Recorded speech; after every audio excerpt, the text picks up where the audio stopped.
Now we have sound. We have sound. Hi, We Botticus. probably want that. It's going to be hard to do a podcast without sound. Sound is very important for an audio format podcast. With gems like that, this is going to be a great show. And joining us from the Maelstrom, Louisiana, it's Appa. Man, it's been a week. It's been 2.5 days and also like a week. Well, my weekend too, but we'll get to that. Oh yes. Well, we've got some stuff to get to during this episode. Got some stuff. But Concede is supported in large part by you, the listener. If you'd like to find out how you can support us and receive rewards in return, head to patreon.com/CoinConcede. You can also support us by leaving an iTunes review. Helps other people find the show. And of course, feel free to engage with us on Twitter or in our Discord or wherever you want. It's been a good week to have people to talk to, shall we say. Appa, why don't you tell us how your week's been going? It sounds like you got some stories. Well, so last weekend I went to Baton Rouge. I think I drove down there Friday night because one of my really good childhood friends was getting married. I've known him since I was 12. I'm almost 25, so half my life at this point. And so he asked me to be a groomsman in his wedding, so I drove down there and stayed with a couple of my friends. And we did the bachelor party thing, which was just kind of hanging out at his house, being nerds, playing games and stuff. And then the next day we had a rehearsal in the morning, and then after that the day was completely free. So I was just hanging out at my friend's house on his roommate's PC, and we were playing League together and stuff. And then that night I get a call from my mom, and I was like, "Hey, what's up?" And she was like, "Nothing. I'm at the hospital." I'm like, "Are you okay? What's going on?" She's like, "Well, we were at dinner at the Bonefish Grill." And then she started explaining to me what they got to eat and order for appetizers and stuff, which inherently isn't bad. But after she followed up with, "Oh, your dad started feeling really faint, so we brought him to the hospital. They think he's having a heart attack." I'm like, "Why are you explaining to me that you ordered wine and bread?" Get to the important part here. Yeah, so my dad had 3 heart attacks in the hospital, but he's okay now and he's home. But that was incredibly stressful to deal with. It's like, "Oh, I hope you're having fun this weekend at this wedding, having a good time. Also, your dad's in the hospital. Enjoy." And then the next day I had to be in the wedding, which is 6 p.m. in Louisiana heat, and then stay around for a little bit. And then I ducked out early because I had to drive home, and I got home at midnight or something. So it was a weekend. And then Hearthstone related stuff. I finished around 50 on ladder at the end of the month. I think I might have got top 50, but it was close. But for this month, I hit legend yesterday with Evolve Quest Shaman, and I climbed up to top 50 earlier today. I think ranked 47, and then stopped playing because I had some stuff to do. And I'm ranked 4 on EU with my own token shaman evolve list that runs Manatide Totem. Can I petition to change the name to Bunnyvolve? Bunnyvolve Quest Shaman. I'll second that. I like it. Yeah. Down. Bunnyvolve Shaman. Yeah, this is a good one. But yeah, I'm enjoying playing some ladder. It's fun. There's different shaman decks you can play, all of them pretty good, and I like it.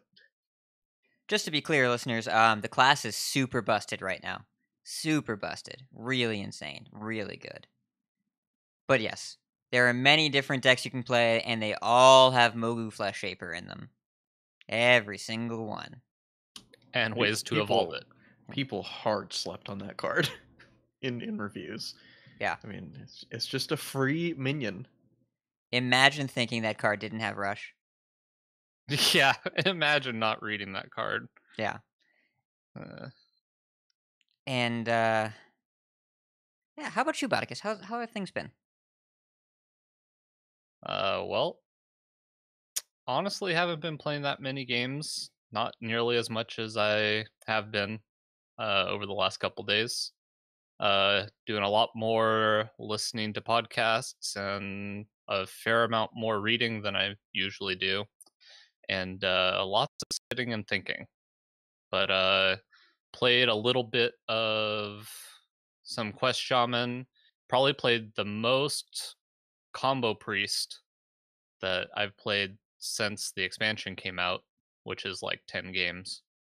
That deck was really good on the first day because it just kills people and people were trying to do stuff. But I also lost to a couple Flame Waker decks, and that wasn't a lot of fun because they got 6 spells off of a Mana Cyclone by turn 5 uh, in the 2 games I played. So yeah, that wasn't a whole lot of fun. And Flame Waker is pretty good. In case you were wondering, Flame Waker's a pretty powerful card. Yeah, we definitely needed that card in the same format as Ray of Frost. That's what we needed. Just Ugh. 2 1-mana spells that stop development. Better fire those off. Yeah, I agree with you though in terms of time commitment. I didn't take like a full break, but I ratcheted back my Hearthstone playing pretty hard for the past couple days. I really just picked it back up again today. I will say I that mean, I was already in decline. Like this weekend, I wasn't going as hard as I usually do on WoW and Hearthstone, but the last couple days I just kind of been sitting in my chair staring at a screen doing a lot of thinking. yeah, it's been a day. Been a thing. And yeah, I'm about in the same place. I did play Combo Priest and I slotted in a Master Spell because I was tired of losing to Kartut Defenders coming back. And I tried a good bit of Rogue today and had some success with it. No quests, but yes, Vendetta. And Swashbuckler and Shaku are good cards. And the format is definitely shifting. We'll talk about that a good bit in Decksplanations, but I think the format is it got really slow on day one, and then the Fun Police came out, but I think it's definitely a mid-rangier format than it used to be.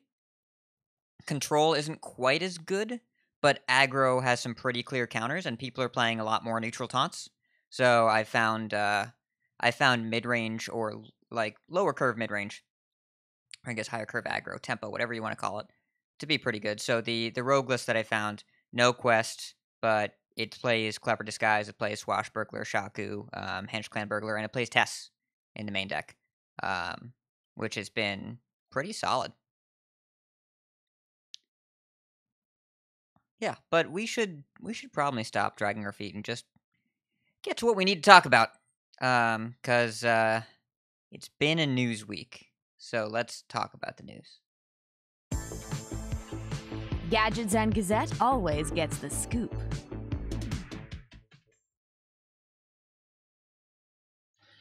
All right, so we'll just get straight into it. Most of you already know this, but for those of you who don't, during a winner's interview with the player Blitzchung in the Grandmasters event, Blitzchung appeared on camera wearing a gas mask, and the casters at some point told him to say the saying that the Hong Kong protesters have been using during the Hong Kong protests.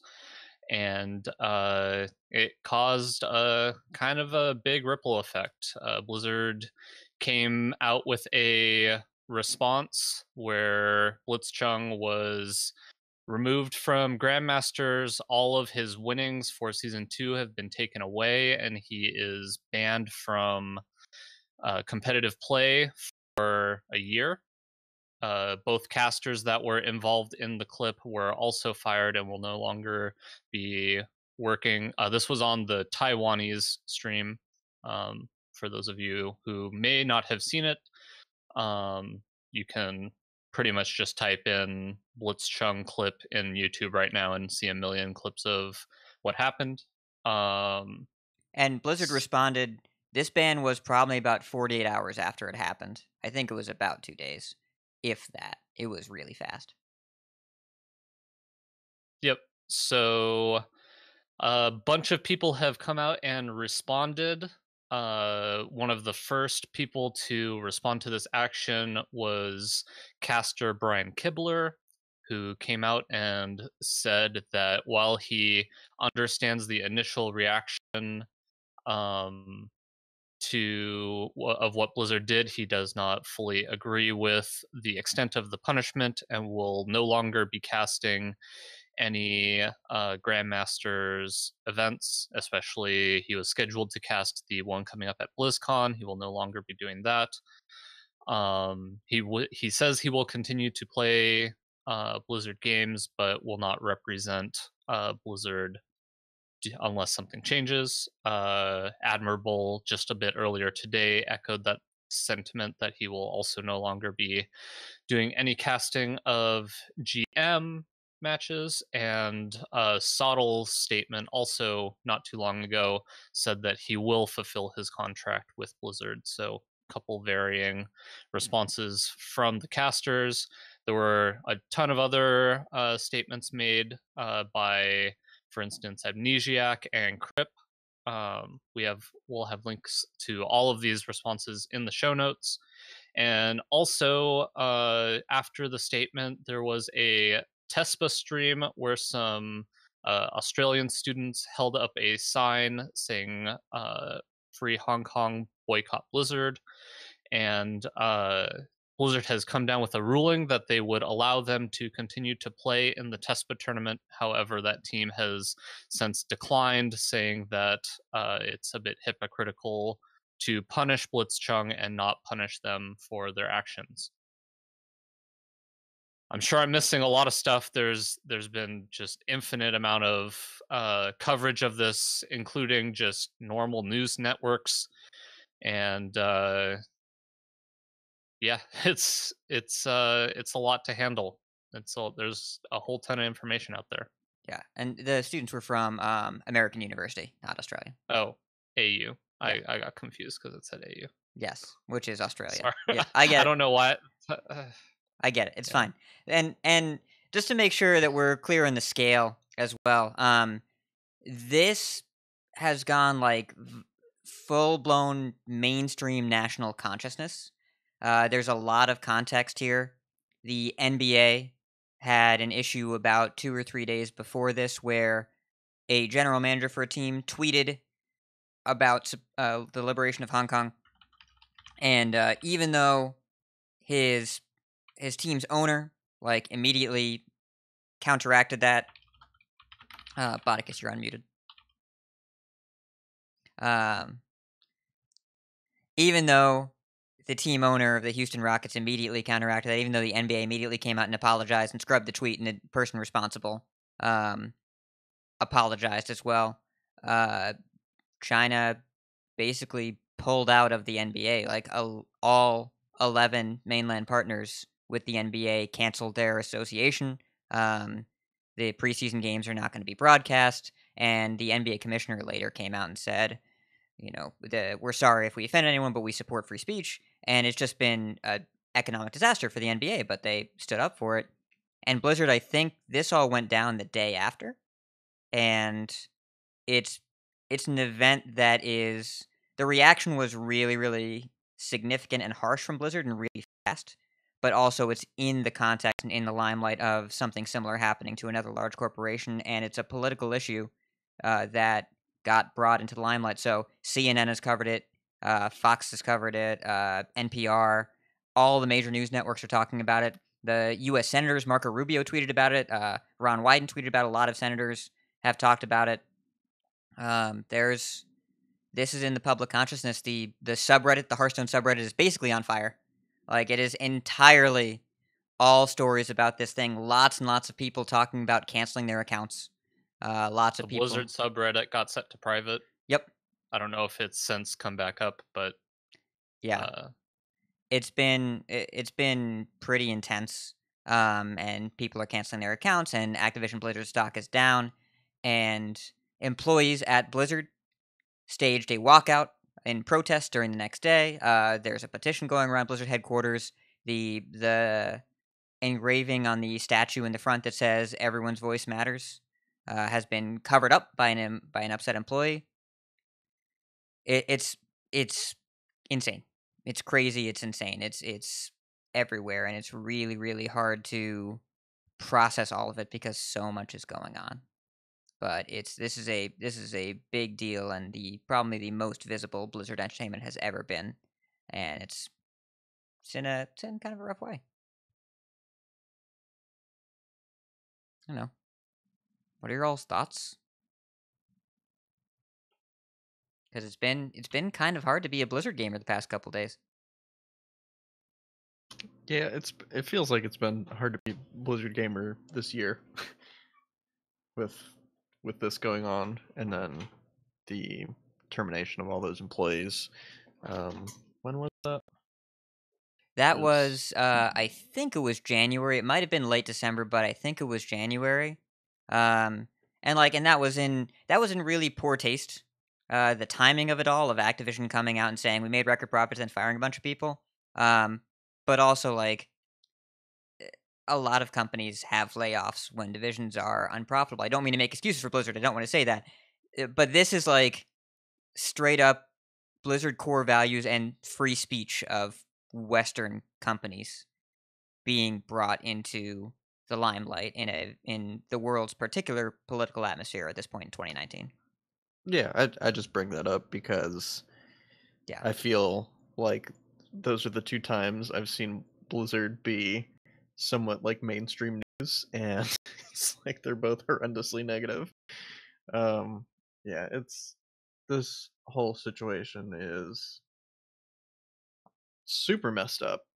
And I mean, if you don't know what's going on in Hong Kong and what's going on with the protests and everything, I would very much recommend that you look it up, because I'm not going to try and give a synopsis because there is so much nuance, and it is an incredibly complex situation in that region of the world. But I think Blizzard, um,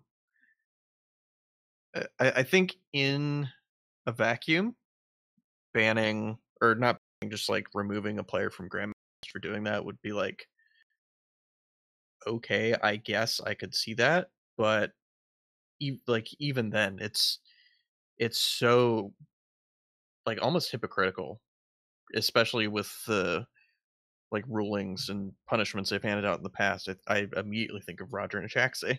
One of them was allowed to play in the World Championship for a very large prize pot, and the other is a Grandmaster who is still a Grandmaster, and both of them were caught cheating, and they're allowed to play in the highest level of the game, where somebody who's speaking out about turmoil and concerns over their home basically is punished more than somebody who cheats. And I think that is absolutely disgusting, and I'm not really sure what I should do or what I even can do, because I mean, in reality, like, the people who make these kind of decisions, they don't care about me. They don't even know who I am. I'm just like a number on a page or a spreadsheet to them, and like I can't make any kind of grand gestures or anything. And I don't want to stop playing Hearthstone because the people who make these decisions don't make the Blizzard games that I love, you know.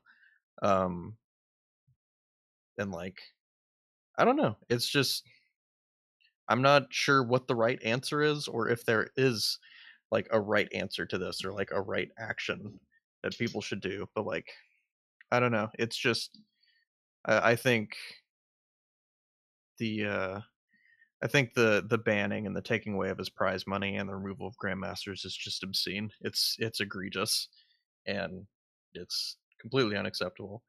And I mean, until they like say something or fix this or whatever, I mean, I'm just not going to be watching Grandmasters, and personally, I don't want to talk about it on the show anymore, because I don't know. This is very upsetting, and it's really, really disappointing.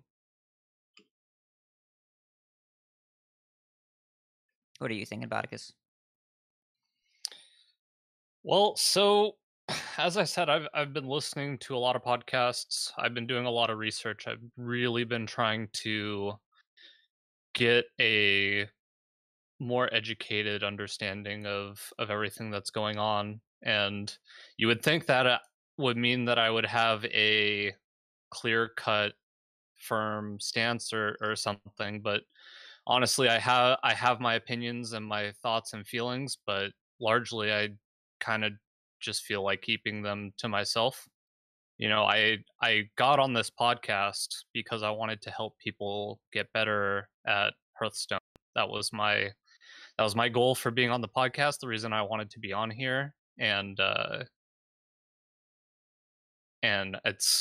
guess it's kind of grown and evolved into be entertaining to people. And I do want for I do want and wish for the safety of the people in Hong Kong, and I truly believe that. But to take a firm stance when I'm still planning on playing the game, I'm likely planning on pre-ordering the next expansion, and I have a ticket to BlizzCon that planning to use and go. It just doesn't sit well with me to take a firm stance on these things. All I can encourage our listeners to do is do what you can to educate yourself as much as you can on the issue, and really try to understand what's going on, because I think it's pretty easy for a lot of people who grew up in a free country to have their own perspective on things, and it's really hard to try to look at it from someone else's perspective who's not necessarily always had that luxury. It's hard. It's been difficult. Um, the shame of associating with a company that made a decision like this has been challenging to manage, and that's really what I've been working through. And I agree with you about it, because I think we all have an obligation, as players and as citizens of the world, to just be aware of what's happening. And the stance that I can take that I am firm on is I am in favor, and I think we all are in favor in the show of Hong Kong democracy and independence and liberation and freedom from the human rights violations they're experiencing. That I think is a pretty easy thing to say. But the problem here is that everything else isn't easy. Everything else here is complicated. Blitzchung is a hero and a martyr for standing up for what's right and using the platform that he had, and he knew that something was going to happen.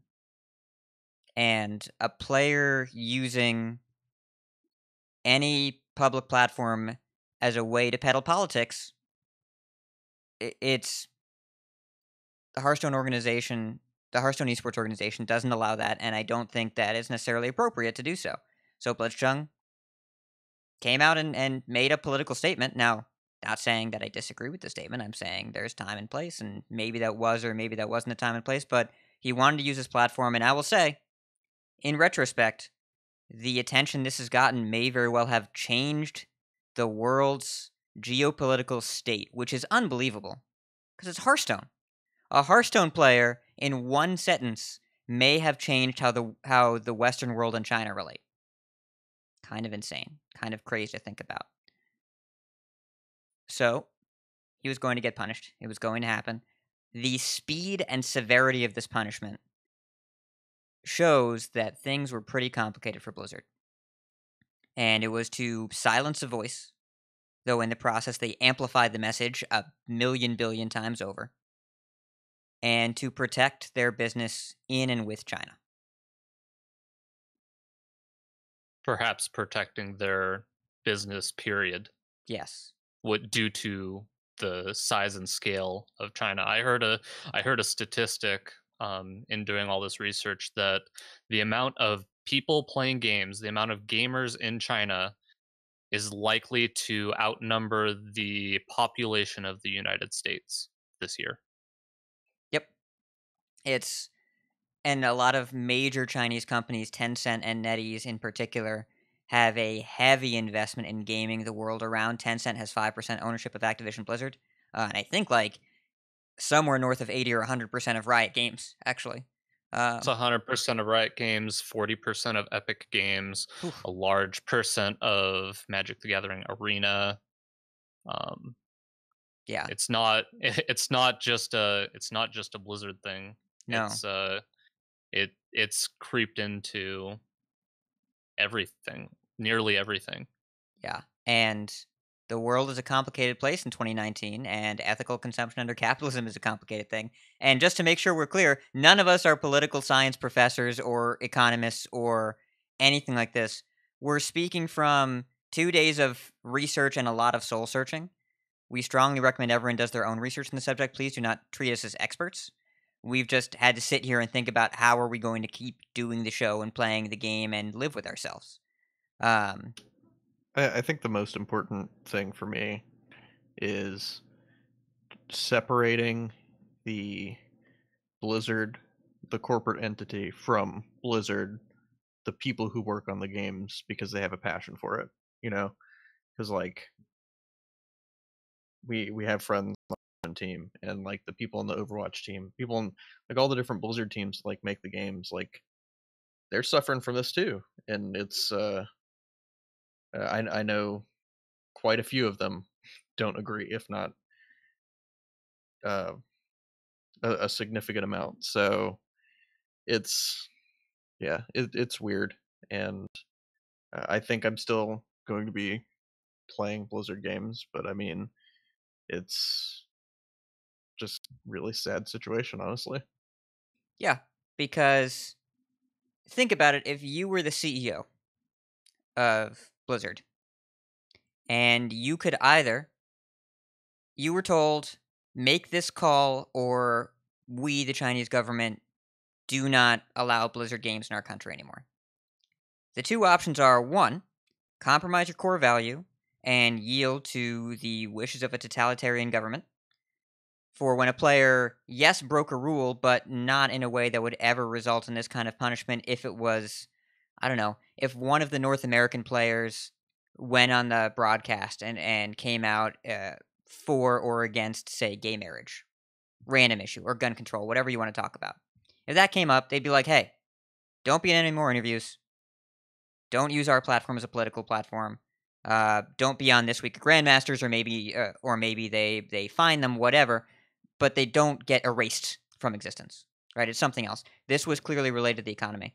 But if you had the choice of either silence the player and act in a way that shows that you are deferential to this other government, or eliminate over 1 billion people's access to Hearthstone and get rid of probably about a third of Hearthstone's income and scale down Team 5 accordingly, not to mention the impact to all of the other games across your company's circuit.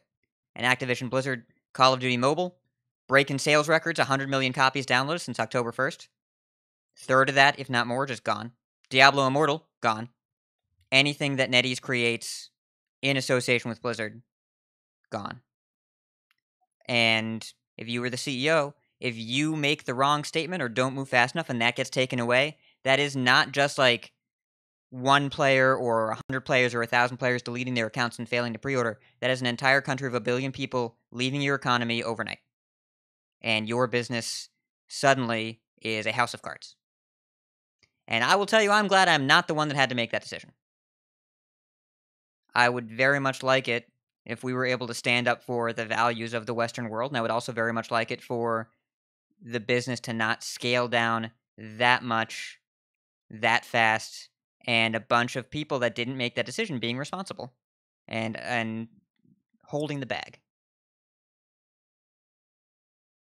But I think it's important to say that censorship seems wrong, at least to the level and to the severity that Blizzard acted. And I think that's important to say, even though I don't know if there was a right decision or what the right decision was. I have to imagine some kind of lesser punishment would have been enough, but maybe it wouldn't have been. Or maybe just by saying it, even now, even with what Blizzard has already done, maybe that's not enough, and maybe the Chinese market is already gone. Maybe it just hasn't happened yet, but all this furor around this event has kicked up so much negative publicity for China. It's entirely possible that it's not savable. And I don't know how I feel about that. Oh man, I have so many thoughts. None of them Hearthstone related. It's all of them. really complicated.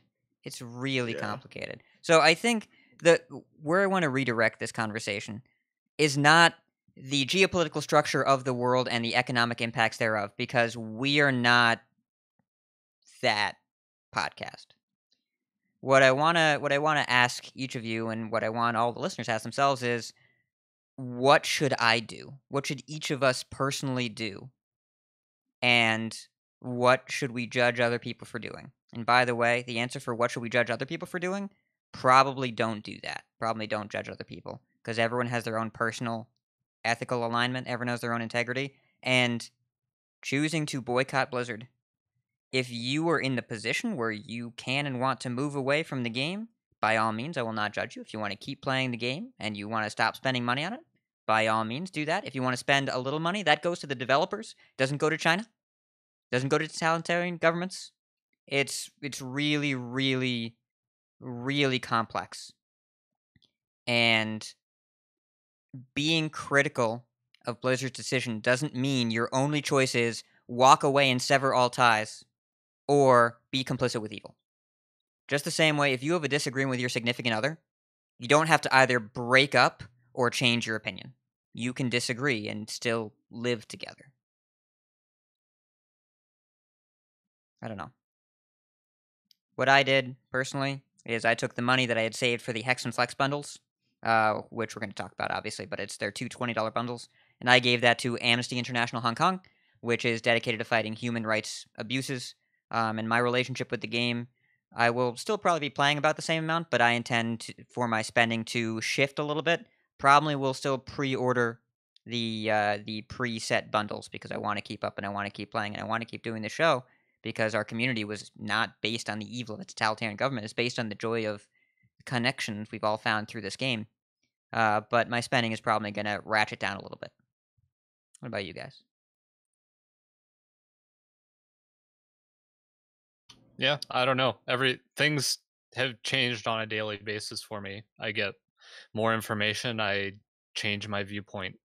It's I don't know what the future holds. I'm kind of just taking it on a day-to-day, hour-by-hour basis at this point. And right now, my plan is to continue to play Hearthstone and World of Warcraft and go to BlizzCon, but that doesn't mean that things can't change, and I can't change my mind about things. So for now, I'm gonna just do my best to try to give you guys a good podcast and help you guys get better and make the competitive side of the game more accessible to you.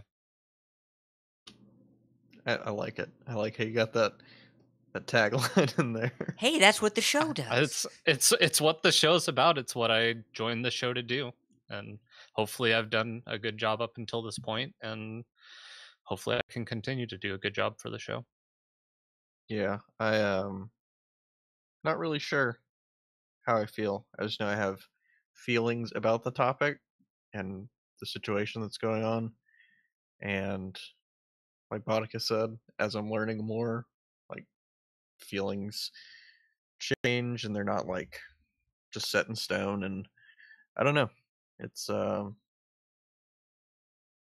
think I can safely say I support Hong Kong as an independent state, and the bill that was introduced, after you research this, you'll know what I'm talking about, was kind of absurd. Um, and what happened to Blitzchung, I think, is very unfair and unwarranted, especially in the light of how Hearthstone Esports treated Roger and Shaxi after they were caught cheating. And yeah, that's about where I'm at. Still, I don't know. I'll figure it out. And that's what we all have to do, is figure it out, because there is no easy answer. There is no one thing that everybody should do outside of be aware of what's going on. That is the only thing that we can tell you for sure every person listening to this should do. But beyond that, this is a very personal thing for everyone that's listening, and if you continue to play Blizzard games, you are not an evil person. If you continue to buy things from Blizzard, you are not an evil person.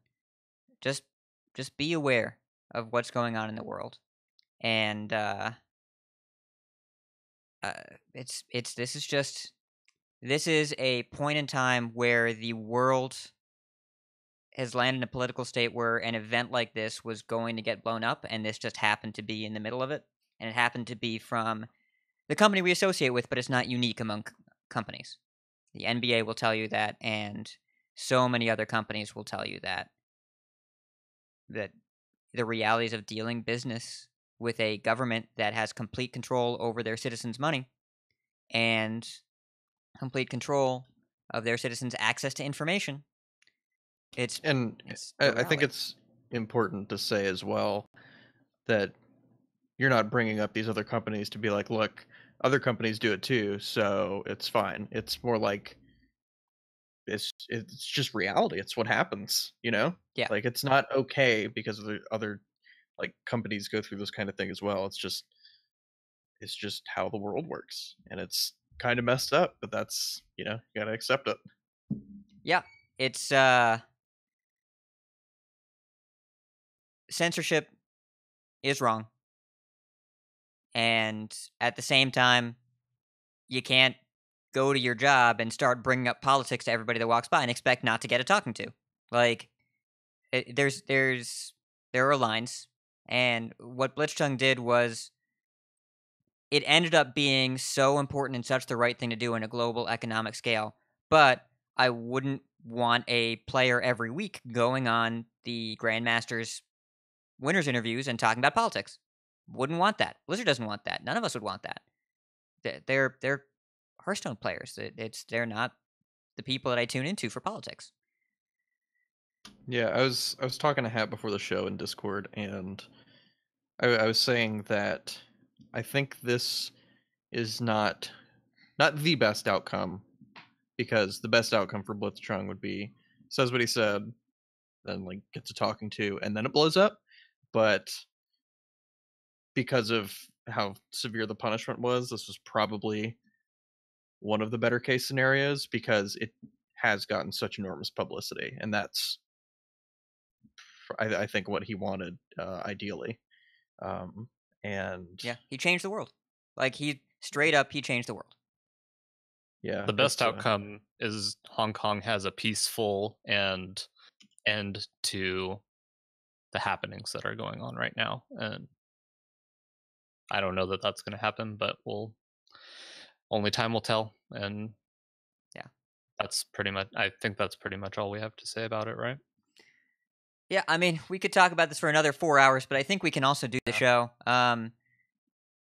Everyone, please make yourself aware of what's going on. Decide what your relationships with the game are going to be going forward. But please, if you choose to leave the game, please do not shame anyone that stays in it. And if you choose to stay in the game, please do not shame anyone that leaves it. Everyone has to make their own decision here, and everyone has to maintain their own relationship with the game. But the most important thing in our community, whether you play the games or not, or whatever, is to respect each other, be kind to each other, listen to each other, and that is the most important thing to do. And that hasn't changed since last week, or 2 days ago, or today. So, yeah, I think we can talk about the rest. All right. Well, something that we didn't really get to talk about last week. Doom in the Tomb is now, well, we have all the information on it, and it is simultaneously live. So I believe on Friday, when the cards were announced, and I think unfortunately, in my eyes, they exactly matched the leak that we got about them the week prior, which it's not the best, also not the best look. But we have a bunch of new wild cards in Standard now. The event goes until October 30th, but we have confirmation on Twitter that the cards that were added will be available for approximately 2 months. So they're not going away when the event ends. This event is just part of the start of the event. So week 1, there's going to be, well, throughout the whole thing, there's special tavern brawls, including this week where you get to play one of the members of the League of Evil and do a timed dungeon run-esque event. And if you complete it in under an hour, you get a Rosticon's Rumble card pack, and if you do it in under 40 minutes, you get a Golden Ancient Mysteries. Week 2, it will be similar, except that you will get to play a member of the League of Explorers. If you complete the run in under an hour, you'll get a Golden Temple Berserker, and under 40 minutes, you will get a Golden Generous Mummy. I don't know why you would ever need that, though. And then week 3 is going to be a Tavern Brawl with the Haunted Carousel, where if you summon 100 Dreadsteeds, you can earn a Rise of Shadows card pack. Wow, that's specific. Yes. It's gonna be interesting. In addition to this, they brought back the Dual Class Heroes Arena event. So Well, you before go we go in... any further, Oh, go ahead. we haven't gone over what the cards are. Should we mention what the 23 cards are? I assumed they were in this announcement somewhere, and I would They are. get to them. But we could. Do you want to go over them right now? We can go over them. Do your bit, and then we'll go over them at the end of this section. Okay. Because I figure there's going to be a long discussion, or a relatively interesting discussion about at least some of the cards returning. I figure we could have that, maybe. Let's do that in Decksplanations then. Yep. Okay. Keep doing your thing. I'll stop interrupting you. Okay, great. So the Dual Class Heroes event, you choose a hero when it starts, and then you choose a hero power, and you will be offered cards from both of those classes in your arena run. In addition to this, you should have gotten a legendary quest that I believe was for 200 gold just for playing one arena game. You don't have to win, you just play a game, and then you get 200 gold, which is definitely worth it, because I think they also give you I believe they also give you a ticket to participate. So make sure to check that out, and check out if you're more interested in arena podcasts. There are a couple to choose from. In addition to this, there is the Hex and Flex bundles that Hat alluded to earlier. These are $20 bundles that can get you some additional Rise of Shadows cards packs for $20, or Saviors of Uldum packs for $20. Both of them, it looks like both of them you can get a random legendary card in addition to the 20 packs for the $20. So if you need cards from these expansions, this is an efficient way to spend your money, at least if you're planning on spending money on Hearthstone. And then the last bit are the 23 cards that were added on Monday to the card pool. All of these cards are in your collection. You do not have to craft any of them. Do not disenchant any of them. I don't believe you can disenchant any of them during the event, but you can't even use golden copies if you own them, the original wild versions, because the legal versions of these cards are the 23 ones that are granted to your account. They basically duplicated the card and gave them a special rarity, so you can't use the originals. Yeah, it's super tilting, because I have both Golden Thing from Below and Evolves. They're just sitting there. Yeah. I actually found a way to use a golden rag. I play this card called Mogu Flesh Aper and then use a golden mutate, and then I have a golden rag. It's fine. Yeah, that one. Do that. So yeah, we'll go over these cards later in the show when we go into Decksplanations and kind of how the meta has been shaping up over the past couple days. And of course, they added the 1,000 win portrait rewards, and now we have a full list we have artwork for all of them. And I think this is going to be a bonus episode topic. But Hat, what do we think about Valera? A vast matey. I'm using the golden Valera portrait, and I have not changed my Warlock off of Nemzi, and I have not changed my my Shaman off of Morgul, even though I do believe that the Thrall portrait is the best one. The new Shaman portrait is easily the best of the 9, but the only one I am using is Valera, and that is the only one I will continue to use. I was never a Maiev fan. I always want people to see the glowing green daggers when I am playing Valera, and Captain Valera has big golden, or big green glowing swords. I think it's fun. I think The it's way fun. you described that hat. Oh my What? god. Big green glowing swords.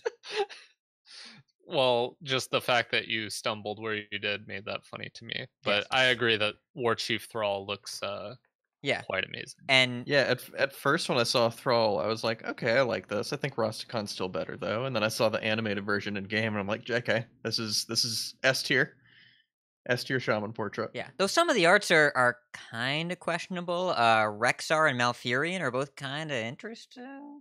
I like Rexar's. It feels very Hearthstone-y. It's sort of cartoonized a lot. Yeah. I like it. I mean, we and- already saw Gul'dan, but I know that there's color issues or whatever, but I still think it looks pretty awesome. The Gul'dan portrait. Yep. But I'm rocking Valera. I understand that people are weird about it, and I do agree that like the pirate retconning is strange, but I dig it. Like pirates are cool. I don't know. Yeah, I'm definitely gonna use that whenever I hit 1,000 on NA and or E EU. Though I think some people Wait, also thought so- these came with new emotes. They don't. So, who is Van Cleef's daughter? It's not Valera, right? No. She's Okay. her last name is Sanguinar. Okay. I forget his daughter's name, but this is not her.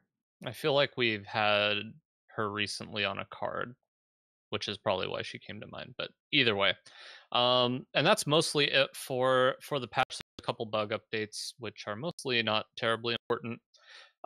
Couple quick little more news highlights. Vanessa Van Cleef. Vanessa. Okay. Yeah, they both start with V. All right. So I mean, we've had Vicina, but not Vanessa. She is Snake. I don't They're not know related. where- I don't know where. And then we get don't get me started on Sethrak. We'll get into a World of Warcraft discussion we don't need to have right now.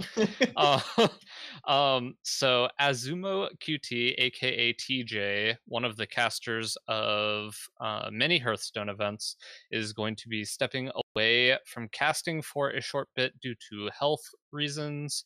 He has a twit longer where he describes it a bit more. So if you're interested in why he's stepping away, he's kind of made it known, and we wish him a speedy recovery and the most safety as possible. And the last little news item is I'm gonna be this year on the Calm Before the Storm panel. So yeah, you won't have hat, so it won't sound as good, but maybe I can bring some memes to the panel, and I'll do my best to uphold the good nature of Coin Concede. We That- need to make you a custom Burst Druid shirt with bananas. Just a That'd picture be of Mukla fantastic. and Cairn, and then just bananas. I just want a shirt that just has a Scorpomatic on it. The Scorpo meta. Yeah, Oh man, was a maybe good that one. could be the back of the shirt. maybe that'd be just front- too much inside baseball for one T-shirt. The front of the shirt is just King Mukla and Karen high-fiving. But they both deal 5. Uh, Well, if you put a banana No. on Karen, then it deals Yeah. 5. Yeah.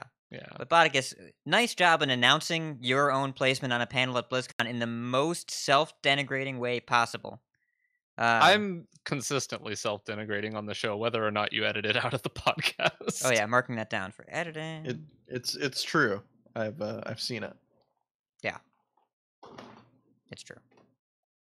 But hey, My best is never good enough. God, this is the saddest episode we've ever done. And like, people have left the show before, and now it's like Botticus being here is sadder than that. I don't know.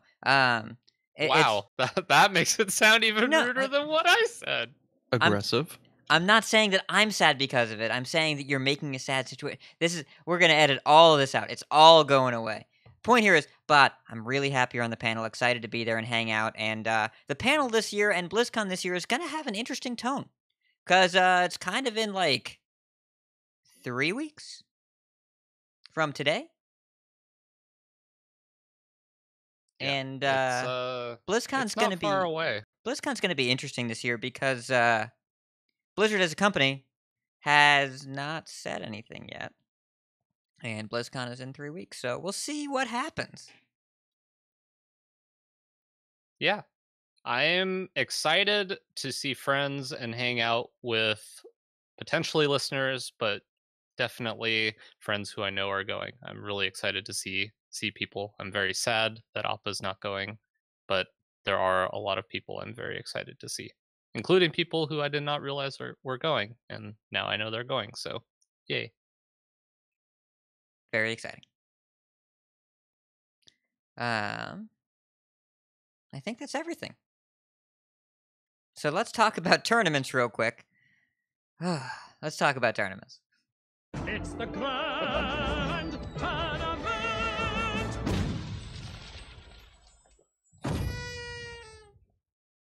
All right, so Grandmasters, we're not going to go over any games to watch because I could not bring myself to go back and rewatch any of the games this week, but we do need to talk about what was going to be the biggest news of the week before this happened, before Blitzchung happened. So in the playoff cut, 24 people made it out of the 48, 8 people per region. There were relegations this week. This was the final week, and relegation scores were only based on scores in the current season. So the bottom performers from each division in Season 2 were relegated. Patra, Blood Trail, Orange, Pheno, Strife Crow, and Race. The EU Division A actually had a 4-way tie, and Orange lost out on the second tiebreaker. I don't know, watching players get relegated in real time, so we talked about this a bit in the pre-show. This was an exciting week to watch for Grandmasters, not in terms of the game content, but in terms of how high stakes every single game felt. The players were clearly playing under quite a bit of pressure, and people knew in the moment when they got relegated, but it was really difficult to watch. And even some of the winners' interviews were not particularly pleasant. Zalay, in particular, he was unable to really restrain his emotion while he was talking, and Frodan, in response, was kind of struggling to keep it together. And they Eddie were as well. who?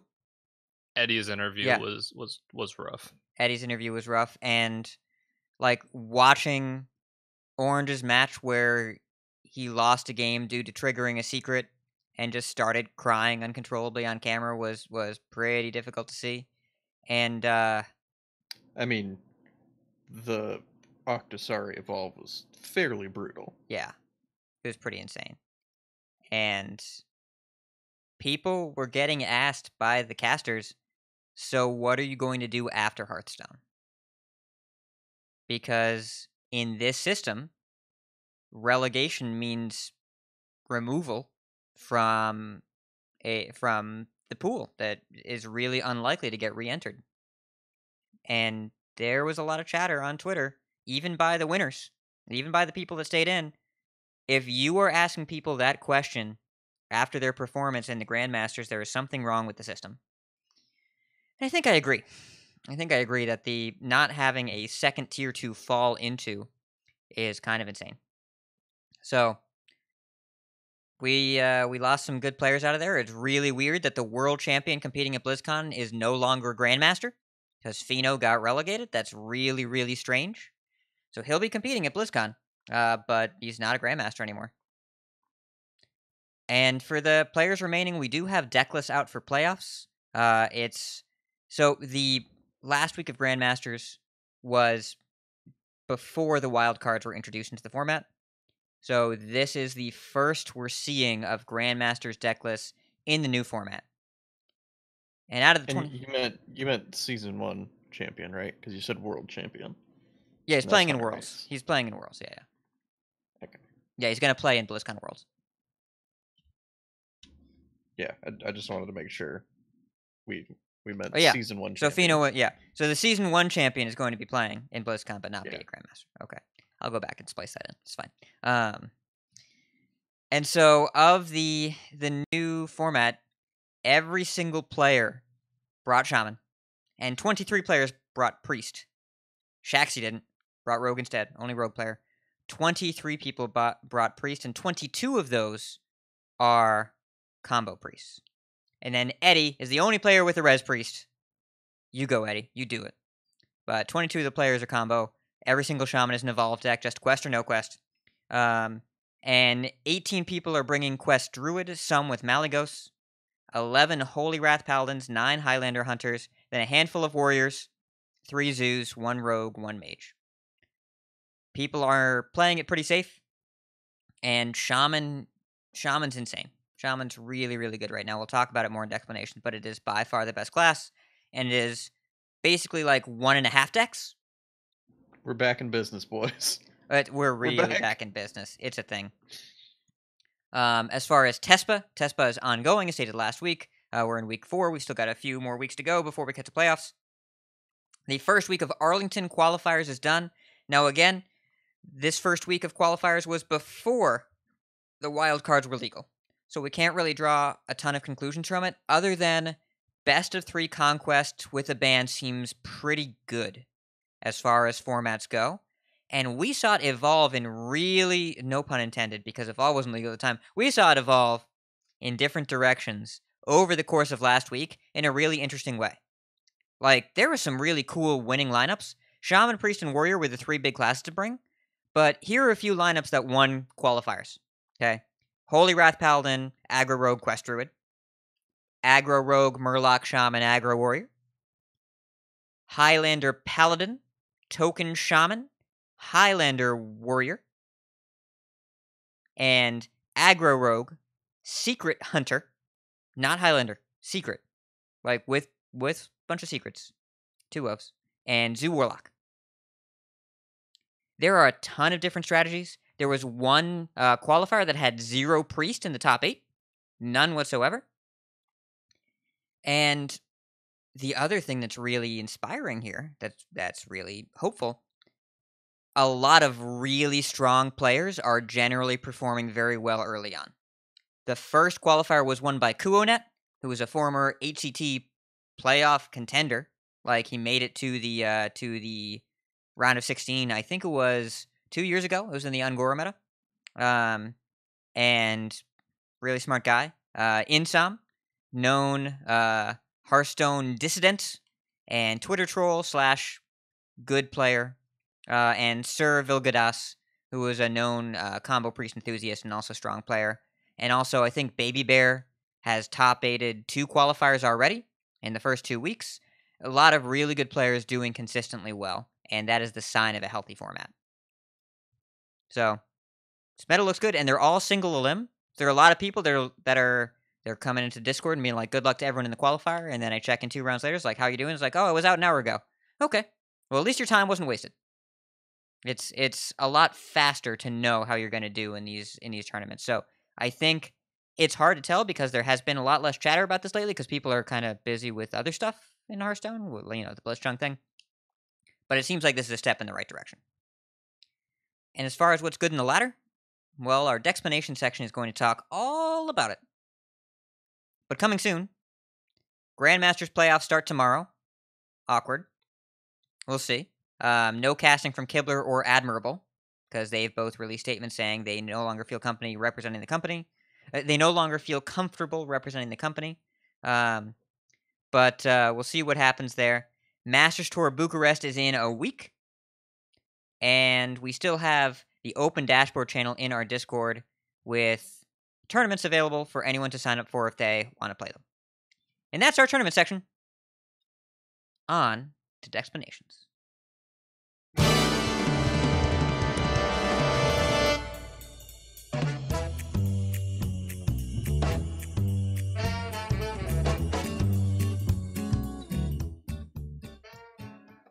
I love how it's usually Botticus stumbling over his words, but now it's Hat. It's great. It's a nice change of pace. It's been a week, Appa. Yeah, it's been a thing for sure. So, Decksplanations, we're just gonna be talking about the new cards, or I guess the old cards that are new again. And I'll just go over the card list here. I'm not going to read what everyone does because we should probably know what these do, and if not, it is not difficult to look up, and it would take too long to go over all these. For Druid, we have Astral Communion and Kuhn the Forgotten King. Mage is Babbling Book and Flamewaker. Paladin is Avenge a Mysterious Challenger. Hunter is Lock and Load and Call of the Wild. Shaman is Evolve and Think from Below. Rogue is Shaku the Collector and Swashbuckler. Priest is Light Bomb and Vol'jin. Warlock, Imp Gang Boss and Renounce Darkness. Warrior is Varian Wren and Bloodhoof Brave. And then the neutrals, N'Zoth the Corruptor, Sylvanas Windrunner, Ragnaros the Firelord, the Curator, and Emperor Thorson. So, kind of want to just roundtable this a little bit. I know we have like some early statistics about like what's being popular in like qualifiers, and I know like I think VS is tracking that right now with some significant data, but I don't want to get too deep into that because this meta seems like it'll probably be pretty fluid in terms of shifting and to combat whatever is good. So what are we all seeing so far, and like what cards have impressed you, what hasn't been as good as you thought? First off, we can just talk about what we think are the good decks. And for me, I think Quest Druid is still pretty good. I don't think it's like the best deck, but I do think it's one of those decks that's just around just because of how powerful it is when it starts going off. And I expect it to be a part of Conquest lineups for sure. And then Quest and Token Shaman Quest Shaman and Token Shaman have both gotten a significant amount of power. Evolve is a very strong card, and the reason we didn't see it played a ton, I mean, we saw it played in Evolve Shaman for a bit during KFT, but it wasn't really like one of the best decks because you got to play with pre-nerf Druid cards back then, and then There bunch was of the other classes. there was Token Shaman in Ungoro, right? That deck was good. Yeah, and then it was there with KFT with like Thrall and some other stuff, but it wasn't nearly as good just because the other decks in the room were also very good. So we never really got to see Evolve shine a ton, but now that we have Mogu Fleshaper and also Desert Hare, by the way, that card's the real deal. Evolve seems to be very well positioned. It's a lower power format than it was in previously, and it has some very good support. And if you're playing Quest Shaman, put Desert Hare in there and Evolves, and you will thank me later because you will collect free wins. The games where I've curved into like Desert Hare Coin Evolve have just like ended very quickly because it's just a huge swing, and it's brought a lot of power to the class. I'm of the opinion right now that Quest Evolve Shaman is probably a better deck overall than Token Evolve Shaman. I can certainly imagine the token version being favored in a Shaman mirror, but playing Token Shaman a good bit on EU, it definitely feels like I gas out a lot more than Quest Shaman. There's a lot of games where I'll have a few like refills on the board, and then my opponent can deal with them, and then I lose because I don't have any ways to like gain card advantage. But with Quest Shaman, I never feel like that. It's like you can refill the board, you can just keep doing it over and over because your hero power just generates such a huge advantage. So I think Quest Shaman's probably the best vehicle for that package right now. But I could see Token Shaman picking up in popularity to like try and beat the Quest variants because they're more focused on punching board centric decks. And then it keeps Priest a lot better than Quest Shaman, right? Yeah, definitely. Token Shaman is a pretty good matchup against Priest. Yeah, those are. I've seen some Highlander Hunter with Call of the Wild in it, and I've seen some people experimenting with like Death Rattle Priest with like Resurrects and stuff. I've seen a lot of experimentation. It's kind of hard for me to comment on exactly what I think's the best. I think Quest Druid and then the Shaman variants have seemed pretty good. I think Combo Priest is still pretty gross. Even with all of these really powerful cards getting introduced back into Standard, like even some that were Hall of Famed, it's funny that the Divine Spirit and Inner Fire combo is still so strong, which should probably speak volumes about it. Oh, really? Divine Spirit, Inner Fire, Northshire Cleric? That's still good? Surprise! I mean, when you give it support cards and messed up 4-mana legendaries, like the three cards of Northshire Cleric, Divine Spirit, and Inner Fire have been actively not good enough unless they print Shadow Visions, or Draconid Operative, or High Priest Amit and Injured Tol'vir. Because without those cards, you just don't have the deck. But they made those cards, so the deck is great. And what's the res one? The 4-mana res Oh, one? Psychopomp. Yeah, Psychopomp's Psychopomp. also pretty that messed one's up. also that's pretty bust. Though that card But is you know what's also all- like annoying me in Res Priest when people are playing that and getting back Convincing Infiltrator. That's a bummer. That is such a bummer. Well, I mean, that's powerful, but also, have you guys played against Kuhn in Quest Druid? Because Yeah. it's so disgusting. I just watched a turn where they went Kuhn, Elise, and then play the Kuhn that got copied from the Elise, and then heal myself for 12, and then play the other Kuhn that got copy that was the Elise, and then switch back to Kuhn when you played the Kuhn, and then played Cenarius in one turn.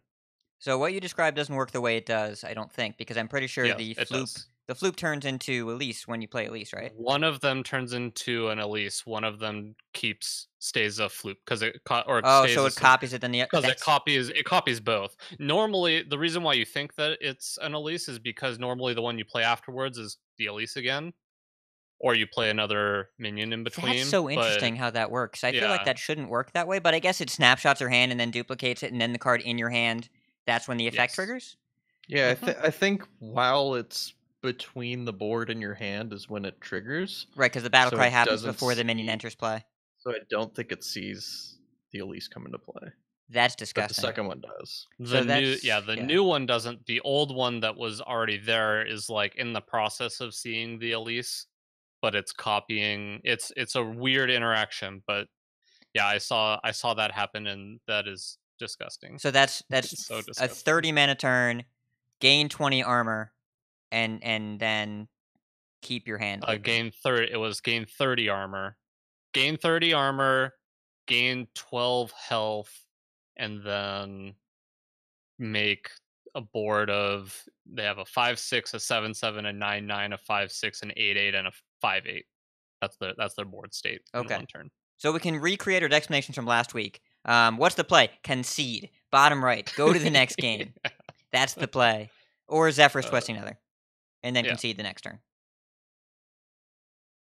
That's gross. Oh, man. I haven't seen that yet. That hasn't happened yet. Kuhn is good. Bunny Evolve is good. Northshire Cleric, Divine Spirit, Inner Fire Psychopomp, Ahmed is good. And I've seen a good amount of Mage, and I feel like I should to it. And I have lost to the broken draws where they, generate 6 to 7 spells on turn 5 from the Cyclone. But yeah, outside of that, I might agree with the note in here that Mage might be a little Flame Waker Mage might be a bit overhyped. Well, so the card Flame Waker is busted, but the 28 other cards. That card is good. 28 other Sorcerer's cards. Apprentice still good. Ray of Frost also still broken, but the rest of it is in flux, I think. Yeah, it was so good and wild because you had Arcane Giants to pair with it and also take an extra turn quest, and we don't have that. So Flame Waker on its own is still super powerful, but every time I've played against the deck, it's even when they've had their strong draws, they just like they go like Sorcerer's Apprentice, Flamewaker. Okay, play a bunch of spells, and if they don't have the Mana Cyclone, it's like, okay, I'm at 15 and my board's gone. Kill your 2 things. Can you win? No, let's go next. And yeah, it feels like they have to have the Mana Cyclone to like actually have the deck do stuff, which is like a 3-card combo to get your engine going that just doesn't kill your opponent, because you need like a Sorcerer's Apprentice, Flamewaker, probably Elemental Evocation and Mana Cyclone, and then it's like, okay, we're shooting off fireworks, but we're probably not just outright killing our opponent. And if they can deal with our Flamewaker, then our deck's significantly worse. So it's weird because like it's still really strong, but I don't think it really has like a good shell right now or like a good home in Mage. But who knows? Maybe people just like stop trying to go like all in on a spell route and just like go like hybrid Conjurer Calling Cyclone Mage with just like Flamewakers in it just for value. But the decks I've seen so far have been like pretty in on Flamewaker. Yeah, and it's really hard if you don't draw Flamewaker to win. The other deck I've noticed a good portion of that I do not think is very good, but is super annoying to play against is N'Zoth Priest. I've seen way more N'Zoth Priest than I have Combo Priest, but I think that's just because people want to play with the new cards, and hasn't impressed me thus far, but also is, like I said, super frustrating to play against if you're trying to go late in the game because they have a lot of tools. It's all right. I think it is probably better than N'Zoth Warlock, which I've seen a bit, where people are trying to get cute with Expired Merchant, which is the 2-mana 2/1. Discard the most expensive card in your hand, and then when it dies, you get 2 copies of it back. I've seen decks getting clever there, and you do get to have 3 or 4 N'Zoths, which is nice. I had a match where I was playing N'Zoth Warlock, and then I was playing against what I did not realize was a N'Zoth Rogue. And I thought I had the game locked up, and they played what I thought was a Desperation Myras. And then I didn't realize it was turn 9. And then on turn 10, they went N'Zoth Prep Togwaggle Scheme and shuffled in 10 more N'Zoths. So Big fan. Huge fan of this deck. yeah, but I was Jiraxis as well. And I had just a lot of stuff on board, and I had 4 N'Zoths. And I was also a Highlander deck, so eventually, after I think their 4th N'Zoth and my 3rd one, I traded in an Expired Merchant that I got back, and then went Zephyrus Mass Dispel kill you. Because Hearthstone is ridiculous sometimes. But ultimately, I think both the decks in that particular game were not good enough. The Rogue was fun. It was more fun. But yeah, a lot of these N'Zoth decks they're good at being a thing in the format that prevents mediocre aggro decks from getting there, but the strong aggro decks, I think, are still worth playing. I think I agree that N'Zoth Priest is a little overrated. What is the rogue legendary that makes all of your death rattles 1 mana? Anka the Buried. Anka. Yeah, and then N'Zoth is really good with that card because it doesn't get reduced. Played against that deck earlier today. They had the really sweet draw of Anka into Mechanical Whelp Sylvanas, and then they died the very next turn. Yeah, because sounds I about played right. 3 4-drops on turn 3, and that was reasonable. And by that I mean Desert Hair Coin Evolve. And that was, yeah, it's a good one. There are some crazy 4-drops. Ever get a Houndmaster Shaw? Yeah, that game's pretty much always over when that happens. Whenever you get the Amit, that one's nice. Oh, why?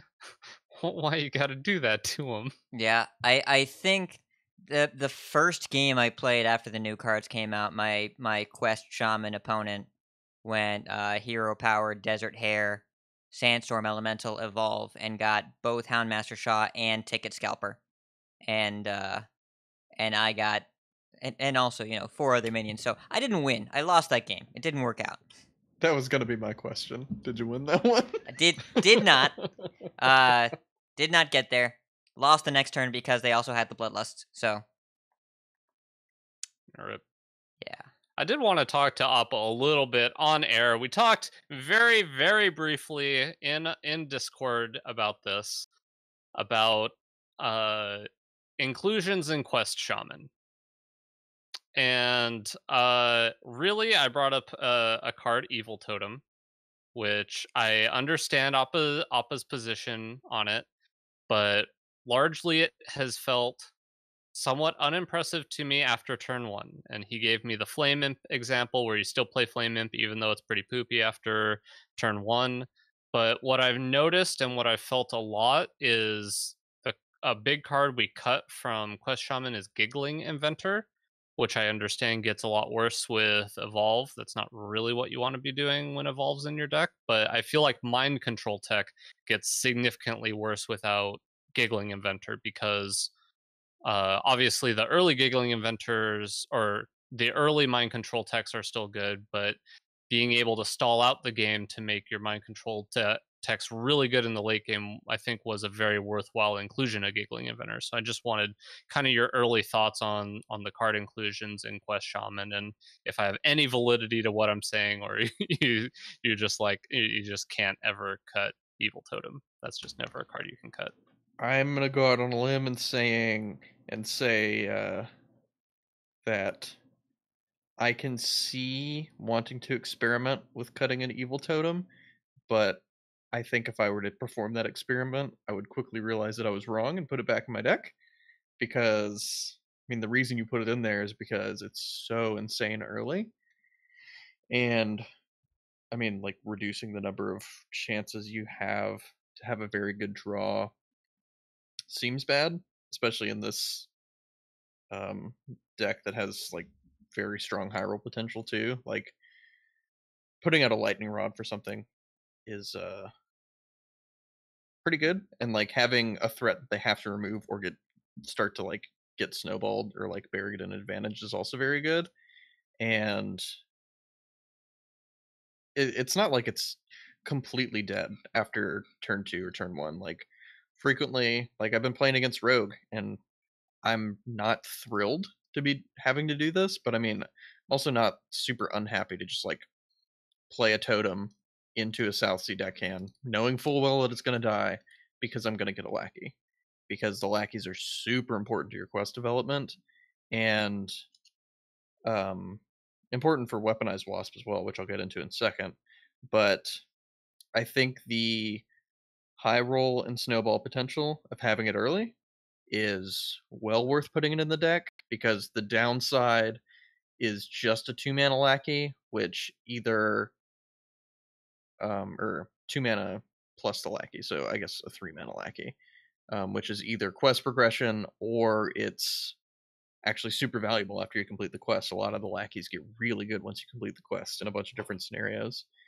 Yeah, it's just been it's felt super slow to me in a lot of circumstances, and I didn't take it lightly that I was cutting that card. It was just I was looking at the rest of the cards, and when you're cutting 2 battle cries for 2 evolves, which you pretty much have to do if you're adding 2 evolves, I just felt like I wanted to try to guarantee 2 battle cries 2 battle cries off of it. So like cutting the Sludge Slurper felt a little wonky to me because, or did I say Sludge Slurper? The Bog Slosher is what I meant. Bog Slosher almost guarantees 2 battle cries, and sometimes 3. So I liked having 2 Bog Sloshers, but it does make your Shudder Walk a lot worse. So it's just things I was kind of thinking about. I wanted to ask you when you had a bit more of an opportunity to expand on your thought process.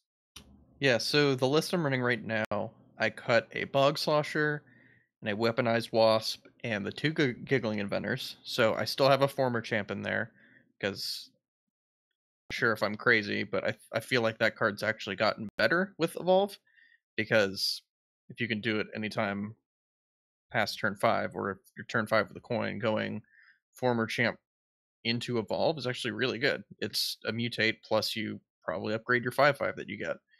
So I still have a copy of that, and then I cut the Gigglings because the way the deck's built right now, I want to play Desert Hare, and going pretty deep on the Desert Hare and Evolve plan means you want to be more proactive. So having the Gigglings in your deck, while they're good in certain matchups and in certain spots, I think overall is kind of counterproductive to the overall plan of how the deck now, which is get on board early, find a turn where you can get a good evolve in, and snowball that lead. And you don't really want to be waiting around to like you're not really trying to play the hero power giggling inventor game with this version of the deck, I don't think. And I cut a weaponized wasp and a bog slosher because I think those are two of the clunkiest cards in the deck. Wasp is certainly good, but there are definitely a lot of times where I'm like, man, I wish I'd had most other things other than this like second wasp in my hand. So that's the list I'm trying right now, and I mean, I hit pretty early legend with it, and I'm top 50 with it right now. So that's what I'm working with. I'm not saying my deck is the best list in the world or anything like that, but that's what I'm working with right now. Do you ever think that maybe cutting a mind control tech with the lack of giggling inventors could ever be correct, or do you think it's in a spot or MCT's in a spot right now where it's still just super powerful? So I would say yes, if less giggling inventors meant less quest shamans, but since the quest shamans are just shaving the gigglings, mind control tech's still amazing in the mirror. It's Well, yeah, especially if they're playing Desert Hare. yeah, and there's like so much respect you have to give to your opponent if they have mind control tech, and it's good in like other matchups too. I just think it's too powerful right now, with Shaman looking to be as much of a player in the meta as it looks like right now. So I wouldn't cut them, but say like I don't know, like Arena Mage starts coming back and just like crushing shamans. It's like, yeah, if the meta slows down a lot and there's not a bunch of like boards where this is good, like yeah, you can certainly cut one. But I think just right now, I think Shaman is there's definitely a hype train for Shaman, and I think more people are going to be getting on it because the deck's very good and gives you free wins, and also has a lot of play with like a bunch of different like each game feels uh different enough, I think, to keep it interesting. So I wouldn't expect Shaman to be going away, and therefore would keep the MC decks. Shaman is like appreciably statistically the best class right now. This is not like some flash in the pan. It's going to drop off when people figure it out. The meta will change based around how to beat Shaman because you kind of need to do that. But the objective power level of cards that we're playing with here, and when both Quest Shaman and Evolve Shaman, I think, are appreciably different decks in how they play. They seem like they have a lot of the same cards, but they're pretty different in how they play out, and both of those strategies are quite strong. So I think it's fair enough to say that it may not be the best deck in the meta for the entire time, but it's gonna stay pretty relevant for the next 2 months. Yeah, and my primer on picking a Shaman deck, if you have not had experience with either before, if you want to beat Priest and the Shaman mirror, I'd say play Token with Double Sea Giants and all that stuff. And then if you want to beat everything else, play Quest Shaman.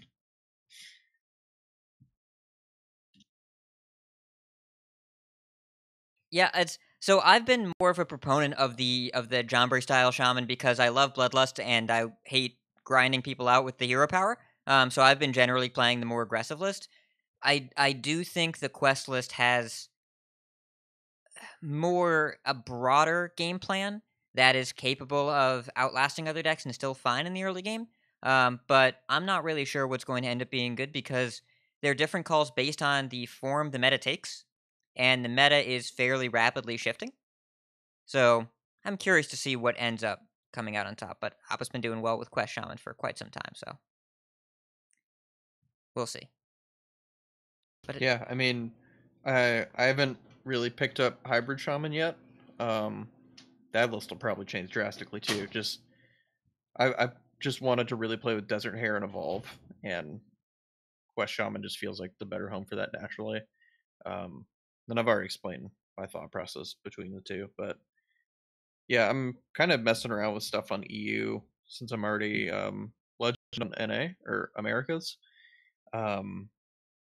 So I'll probably I think that's the server. I'm definitely gonna try and hit Legend and like climb higher Legend on there, but that's kind of where I'm just experimenting is on the EU server.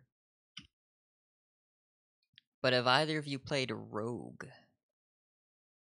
I have not, but I played against but I it. want to. It's good. It's good.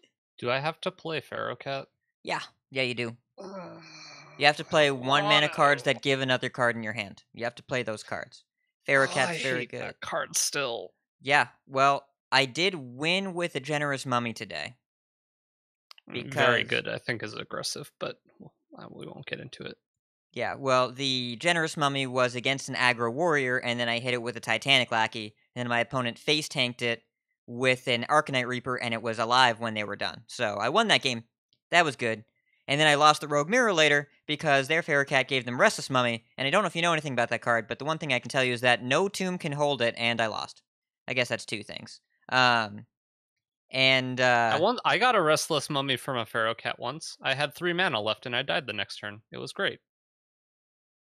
But you should have just had 4 mana and then won. I don't know. Got him. Anyways, I've been practicing with a lot of lists, and I think the current best rogue decks are the ones that I hated the most last meta and last expansion, including but not limited to Shark Rogue with Togwaggle, Highlander Test Rogue, and regular Test Rogue, but no quest. Some people are playing the quest. I find the quest to be not good enough, but I am playing all the cards that enable the quest, just not the quest. I'm not playing Pilfer, but the list that I found is playing Tess, Togwaggle, everything else is 5 mana and below, including Leroy, including Wagglepick, including Vendetta, and Clever Disguise, and Swashbuckler, and Shocker are in there. No Pilfer, and no quest. And I think it's been pretty decent for me. Let me look. What's my record with this deck? Because I have stats. Yeah, with the Burgle no quest list, I'm 7-3. Feeling pretty good. Nice. I think the only rogue deck I've played against, I played against 2 rogues, I think, the past couple days, and both of them were just kind of more of the same from last format, like Hook Scimitar, Wagglepick, Dread Corsairs, kind of just like a face deck more than anything, which whenever I was playing against it, I'm like, this is so different from how I remember Rogue playing for such a long time. Like, yeah, you were an aggressively slanted deck, but I never really paired up against a Rogue and was like, all right, they're going to go face every turn with a big weapon. Feels like I'm playing against Pirate Warrior again. And I actually found I want to play more of the aggro Rogue, but I played a lot of that on day 1, and then I kept running into Bone Wraith, into Convincing Infiltrator, into Cartoot Defender, into Psychopomp. I'm like, I'm going to play something else right now. And does that not play Sap? So do you not have room for the Sap? list I'm running right now does not have Sap, but also the list I'm running right now hasn't needed as much because it has more value. The full-on aggro deck does play Sap, but unless you get a really fast aggressive start and they don't have penance and they're slower, then it's still kind of difficult. It's I think the aggro rogue deck is good, but there have been enough games where I've gotten them down to like 2 life, and then something bad happens, and it's really annoying. Well, just draw Myers. So I found that Myers is like Flame Waker, except you only get to run 1, but when you draw it, you win. And I did play a little bit of Flame Waker Mage, and I played a mirror match, and both of my Flame Wakers were bottom 10, and then on turn 9, they went Sorcerer Apprentice, Flame Waker, Research Project, and then killed me from 25. And I said, I'm going to play something else. And I did. Yeah. Did they Thoros on you that game? That's the... have you seen good Thoros on decks? Because I feel like that would be the only deck that's the only deck I've seen so far where I thought, oh, Thaurissan makes a lot of sense in this deck. I mean, I like Thaurissan in mid-range decks. I like Thaurissan when I'm Yeah. going to play a bunch of, like, 6 and 7 drops. Yeah, I haven't seen many Thaurissan decks. I think I've only seen one, which was just Malygos Quest Druid that played a copy, and it allowed them to kill me a little faster. But yeah, that's the one card where I was like, this isn't doing as much as I thought it would.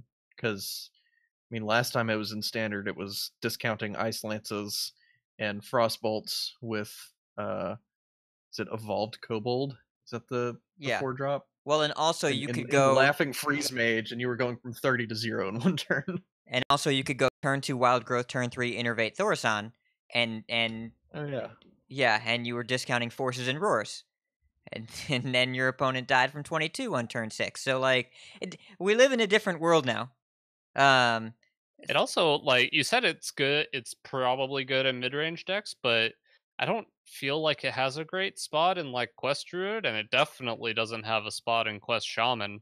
Like, I'd love to play it in Quest Shaman. I think it'd be an awesome card that would allow you to do some great stuff in Quest Shaman, but you don't. There's no way you have room. Like, I Yeah. tried to make room, and I'm just like, I cut Battle Cries. I need the Battle Cries, and Evolve is way better than I mean, Thaurissan. we could start running back these old school Malygos rogue decks with Emperor Thaurissan, discounting Visses and what is it, Sinister Strike? But why? Why would you do that? Why would you do any of that? Because it's sweet. That's why we Okay. do it. We're in a format where you can legitimately, in probably a tier 2 deck, play Highlander Tess Rogue. You don't need to play with the Goose to... But I miss letting the Goose loose. I will say that 2019 is very Goose friendly from a cultural perspective. You call it Untitled Goose Deck. Untitled Malagoose. That game is fantastic, by the way. Oh yeah, it's Haven't played great. it yet. It is a game where it is a beautiful summer day and you were a horrible goose and you go around terrorizing a neighborhood and it's just so good. Yeah, it's I need to get a honk bumper. I'm gonna write that down. I need a honk bumper. So on the topic of Thaurissan, also another deck that I think it could be good in, or I guess playable in and or enable, would be Malygos Shaman. But why would you play Malygos Shaman when you have all of these broken tools in front of you that end the game on turn 4? Yeah. Why work for your wins? And board control on day 1 was playing Underbelly Ooze Evolve, which is the 7 mana 3/5. When it takes damage, you make a copy. Fun. Yeah, that deck is nonsense. But just play Desert Hare and tempo cards and then kill your opponent faster.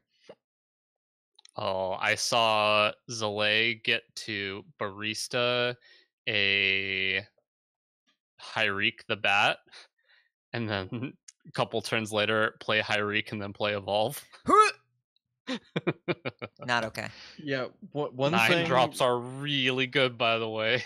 The 9 drops have a lot of rush minions and charge minions. One thing I've been surprised about is like how okay with it I am just picking up extra Desert Hares with like Bog Slosher Barista. And especially like after you Shutterwalk, it's like if you have no cards in your hand, you'll get like Lackeys and you'll get Novice Engineer draws, and then the Shutterwalk will spawn Desert Hares that you'll Barista, and it's like, okay, I'm never gassing out for the rest of this game. You need to beat me quick. Then usually they can't, and then usually you just drown them in card advantage, and it's sweet. It doesn't make a copy, it makes 1/1s, right? But I makes believe it one says one summon a doesn't Desert change Hare. it. Yeah, it summons a Desert Hare. It summons a base copy Okay. of the card, which is also Okay, a 3 so- mana 1/1 beast named Desert Hare that with Okay, battle so cry. Slosher doesn't affect it. It doesn't make awesome. 3/3s.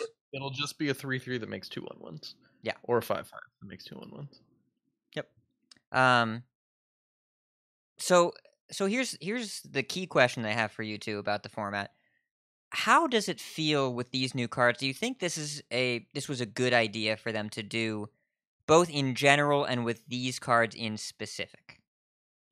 I think it's an interesting idea, one that I wasn't expecting, but also one that I'm happy they went with. I like that they took a risk with these, and I'm enjoying it so far, obviously. But inherent bias aside, I think a lot of these cards were pretty cool to let back into Standard. I was most concerned about Thorsan, but as of recording this, he doesn't seem to be too much of a problem. And yeah, Evolve and Think from Below. Evolve more so, because probably shouldn't play Think from Below in your Quest Shaman deck. But Evolve was kind of questionable, especially with how the Shaman decks are just inherently built with Mogus and just flooding the board. Like, yeah, this is gonna happen. Yeah, hero power to make a 2-mana minion lackey in Evolve, still that's quite good, by the way, in case you were wondering. Yeah, I think this was a great idea. I wish that the Grandmasters did not have access to these cards before we did. I think that seems questionable at best, but I guess they're playing with them before anybody else, so it kind of makes sense. But also, they had a huge advantage going into an upcoming tour stop thing, so don't love that. Not a huge fan of that whole thing.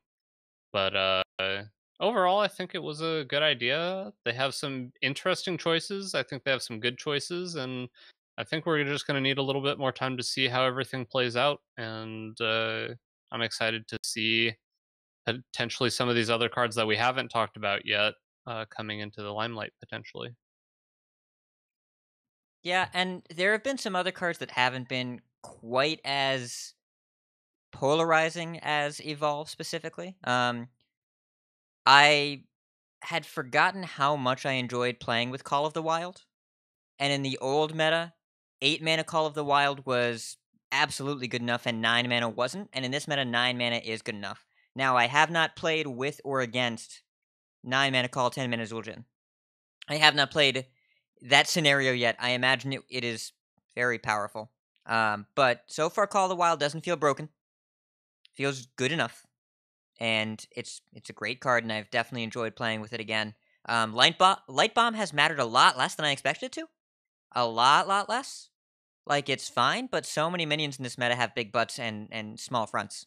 Like I've Titanic Lackey is quite yeah, prevalent. Titanic Lackey makes a big deal there as well.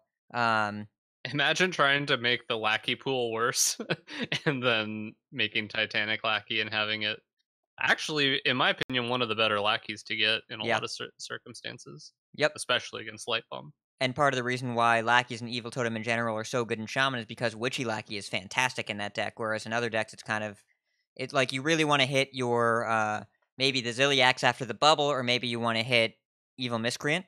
But in Shaman, basically all of your minions are good evolve targets, and so they've made Witchy Lackey good too. I'm really concerned about Warlock, because that class seems real bad, and I love Imp Gang Boss as a card, but boy, is it not anywhere near the solution to that class's problems at the moment. Don't worry, you have Renounce Darkness. You're fine. Just if the best way to win with Warlock is to play a different class, I can just do that in the deck selection screen. I don't need to put a card into my deck to play a different class. But it makes think about the cost reduction. It makes your cards so much better.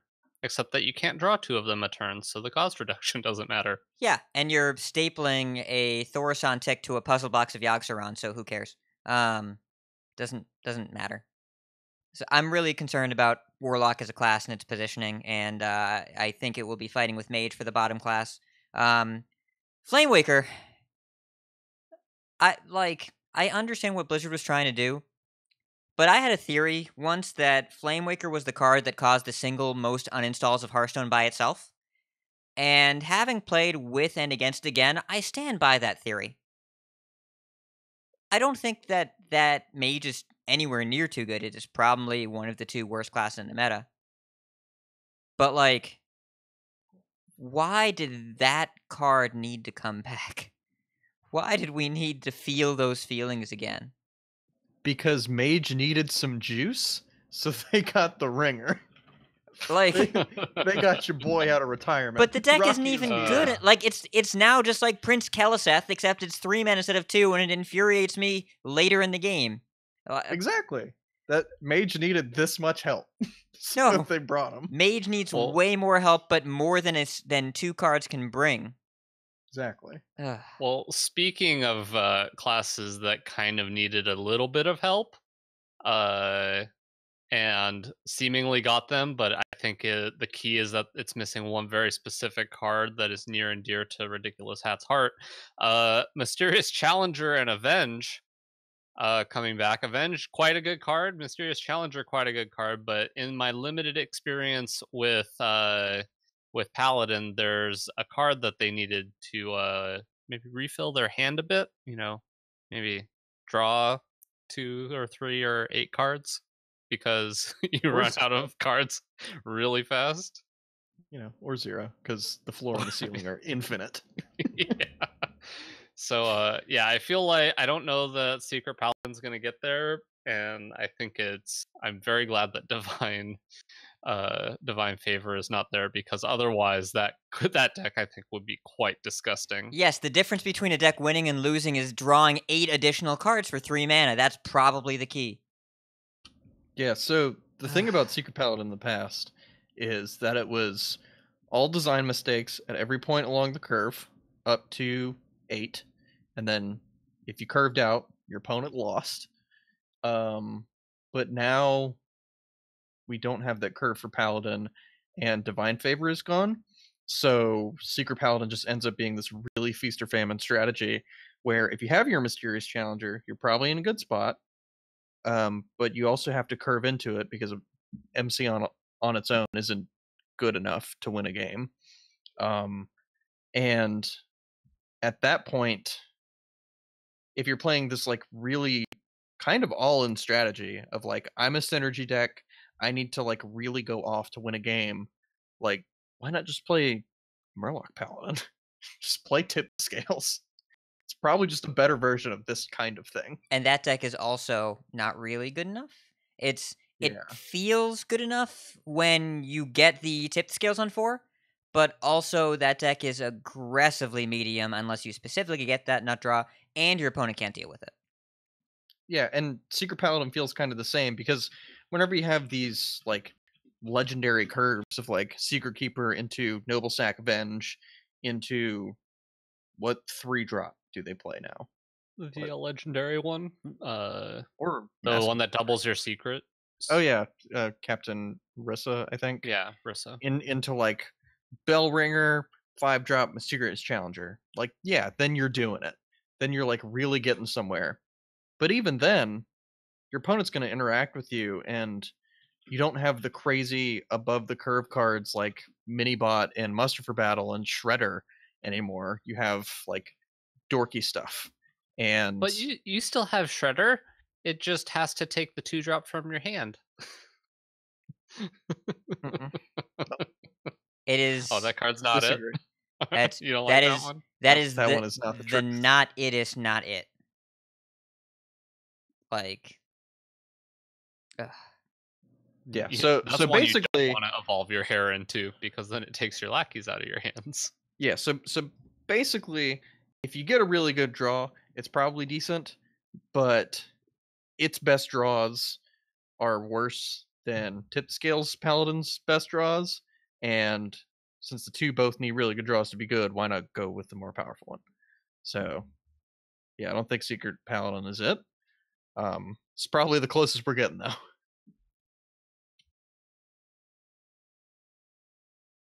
yeah, and I think I'm curious to see where this format ends up. The best thing about this is any mistakes they make are guaranteed only for 2 months. And I don't know if they necessarily made any mistakes. I think Evolve is probably a mistake. Not like Oh yeah, format I'll go out on breaking. a limb and say it's definitely, by the time it rotates back out of standard, we will be begging for it to be gone. Yeah. Yeah. Mogu is messed up. I think Yeah. without Yeah, Mogu, that might be the significantly bigger worse. mistake. I think that might be the bigger mistake, is a 0-mana 3/4 rush that you can evolve into an 8-mana card. I wish there was something like if when you played it, the cost you paid is what the mana cost of the card became, I'd feel a lot better about it. But there's not really a way to do that. Maybe it becomes a spell or something where you make a 3/4 with rush that has I don't know. They're not going Pat's to change over there over. in fantasy world thinking about how to not lose to evolve again. See, That's- 2 more months I don't. of this. So there have been so many times when I have been just playing a fair minion deck, and then they go Mogu and evolve it into Gilnean Royal Guard, and I get smacked with the 3/8 bubble, and just get and that's not even a big. That's not high even roll, that bad, too. and yet not even. and yet that's still enough to beat me. And I've seen that card more than any other, like twice Yeah, in one there's game, and it's there's still not Walking Batterhead. Fountain. It's Yeah, not Walking Fountain. It's not Ragnaros. I think literally Tyrion. every role that isn't Hyreek is very good. And even sometimes, in a very rare circumstance, Hyreek is a pretty good roll if you get to bounce it to your hand. Yeah, and Especially now with Evolve. Ooh. Oh, Yeah. I need to play some Bunny Evolve Shaman because Yes. I want to do that. I do want to do that. All right. Well, I think that's going to wrap up our Decksplanations segment, unless we have anything else to add. All right. Let's move to the thanks section.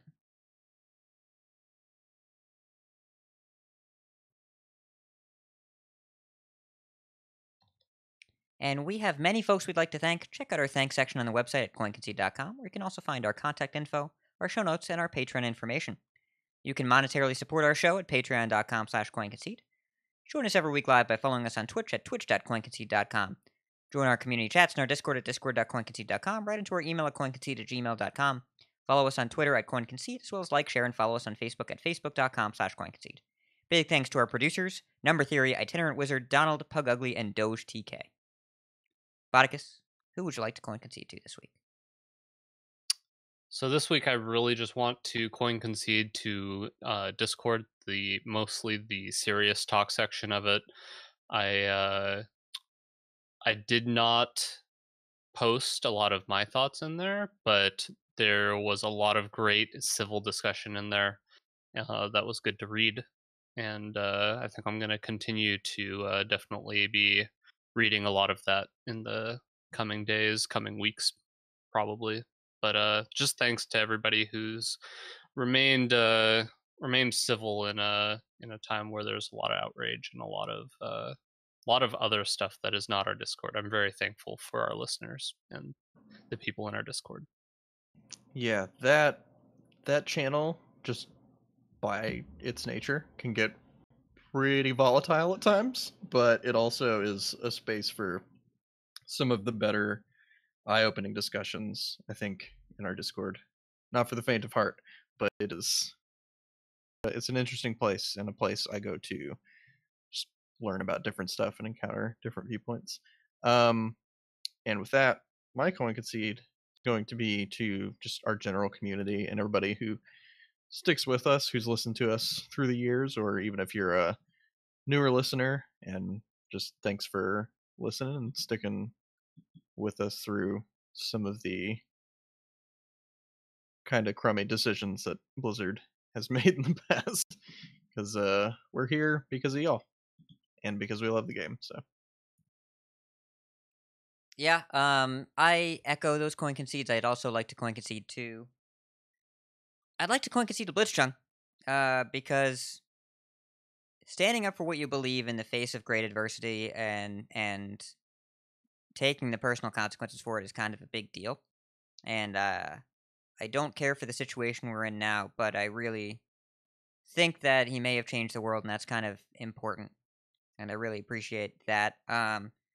Also want to coin concede to, well, the day-to-day Blizzard employees who have to go to work and make an income and survive, and also are in the midst of all of this. It can't be easy. Must be really difficult, honestly. And I wouldn't want to be in their position, so coin concede to them for continuing to do what they do. Coin concede to Cora. That was her first day.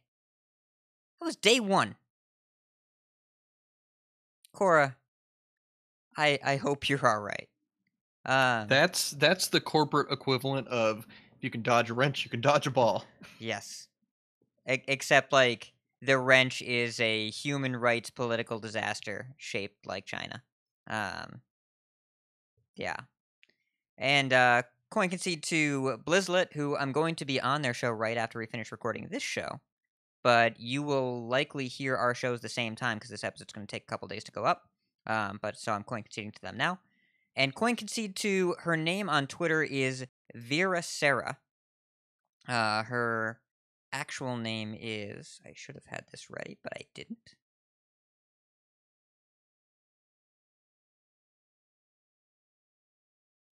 What's her name?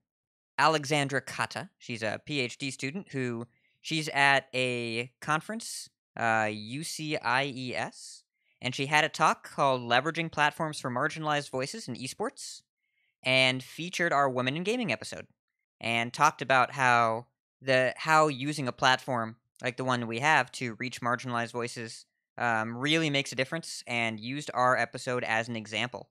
And I thought that was super cool. We all did. So, Dr. Kata, thank you so much for featuring us in your talk. Yeah, that was really cool to see. I had to like double take. I'm like, wait, what's happening? What is this? Oh, okay, this is awesome. So it took me a second to realize what was going on because I just got like notifications on Coin Concede Twitter account on my phone. But yeah, that was really neat to see. Yeah, it's nice to know that a platform can be used for good, and we're a much smaller scale version of that than what happened this week. But yeah, it was cool. And I think we're gonna call it. So thanks for listening, and keep calm, and be good to each other. And if you see us in the ladder, coin concede. Coin concede. Coin Concede.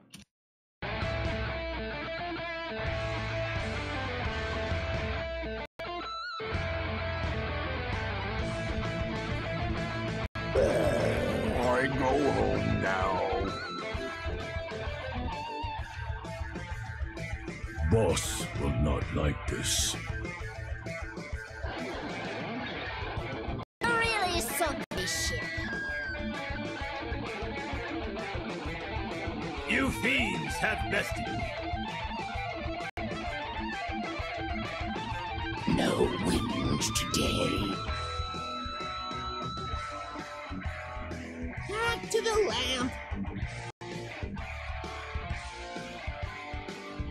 Our plans did not work.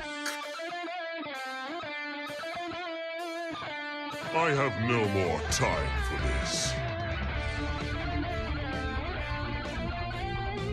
It's time to give up.